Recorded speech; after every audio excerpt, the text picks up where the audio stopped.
સમગ્ર ગુજરાત રાજ્યમાં આગામી 27મી ફેબ્રુઆરીથી બોર્ડની એક્ઝામ શરૂઆત થઈ રહી છે। ધોરણ 10 અને ધોરણ 12 સામાન્ય પ્રવાહ, વિજ્ઞાન પ્રવાહ તમામની એક્ઝામો 27મી ફેબ્રુઆરીથી શરૂ થઈ રહી છે। વલસાડ જિલ્લા ખાતે અને સંઘ પ્રદેશ એમ કુલ 151 જેટલા સેન્ટરો ઉપર કુલ મળીને 49,000થી વધારે વિદ્યાર્થીઓ આ બોર્ડની પરીક્ષાઓ આપવાના છે। બોર્ડમાં જે પરીક્ષાઓ આપનારા તમામ જે વિદ્યાર્થીઓ છે એ તમામ વિદ્યાર્થીઓ અને સાથે સાથે એમના વાલીઓને પણ હું ખૂબ ખૂબ શુભકામનાઓ પાઠવું છું। સમગ્ર વર્ષ દરમિયાન તમે જે શાળામાં તમે જે મહેનત કરેલી છે, અલગ અલગ વિષયવાર તમે જે અભ્યાસ કર્યો છે, એ અભ્યાસનું આ વખતે તમે પરીક્ષામાં તમે જે મહેનત કરી છે, તમારી મહેનતના અંતે તમે એને પરીક્ષામાં આન્સર સ્વરૂપે એને ઉતારશો। તમામ વિદ્યાર્થીઓ ખૂબ જ શાંતિપૂર્ણ રીતે પરીક્ષા આપી શકે એ પ્રકારનું આયોજન જિલ્લા વહીવટીતંત્ર માન્ય કલેક્ટર સાહેબના માર્ગદર્શનમાં ગોઠવવામાં આવ્યું છે। તમામ સેન્ટર ઉપર યોગ્ય રીતે બંદોબસ્ત ગોઠવવામાં આવ્યો છે। સાથે સાથે આજુબાજુના વિસ્તારમાં 100 મીટર વિસ્તારમાં ઝેરોક્સની તમામ દુકાનો ઉપર પ્રતિબંધ લાદવામાં આવ્યો છે।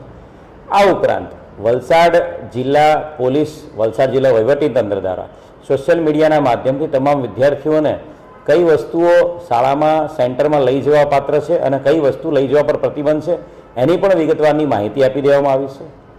વિસ્તારમાં સમગ્ર વલસાડ જિલ્લામાં કોઈપણ વિદ્યાર્થીને જો કોઈપણ જગ્યાએથી જે સેન્ટર છે એક્ઝામનું એમાં જવામાં અગવડ પડે તો વલસાડ જિલ્લા પોલીસ તરફથી 100 નંબર પર ફોન કરીને સેન્ટર પર પહોંચાડવાની વ્યવસ્થા પણ કરવામાં આવી છે।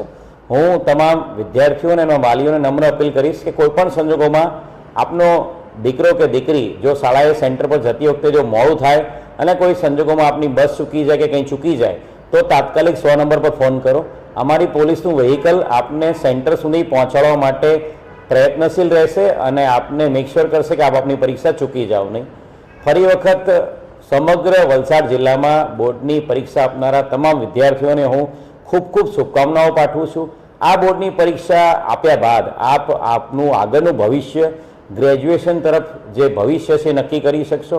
આપના જે રુચિનો વિષય છે એ વિષયમાં આપ ગ્રેજ્યુએશન કરો એ ખૂબ જરૂરી છે, જેથી કરીને ભવિષ્યમાં આપની જે પસંદગી છે ગ્રેજ્યુએશન માટેની કે 11, 12માં સાયન્સ, કોમર્સ, આર્ટ્સ માટેની એ પસંદગીના કારણે આપને અફસોસ કે વસવસો ના રહી જાય અને એક ગ્રેજ્યુએશનનું લેવલ, મિનિમમ ગ્રેજ્યુએશન લેવલ તમામ વિદ્યાર્થીઓ કેળવે, જેથી કરીને ભવિષ્યમાં ગુજરાત સરકારની જે તમામ સ્પર્ધાત્મક પરીક્ષાઓ જે આવી રહી છે, ક્લાસ 1, 2, ક્લાસ 3 તમામ સ્પર્ધાત્મક પરીક્ષાઓમાં જે મિનિમમ ક્વોલિફિકેશન ગ્રેજ્યુએશનનું છે એ તમે મેળવેલું હોય તો તમે સ્પર્ધાત્મક પરીક્ષાઓ પાસ કરીને ગુજરાત સરકારના વિવિધ વિભાગોમાં સરકારી અધિકારી કર્મચારીની નોકરી પણ કરી શકો છો। Thank you.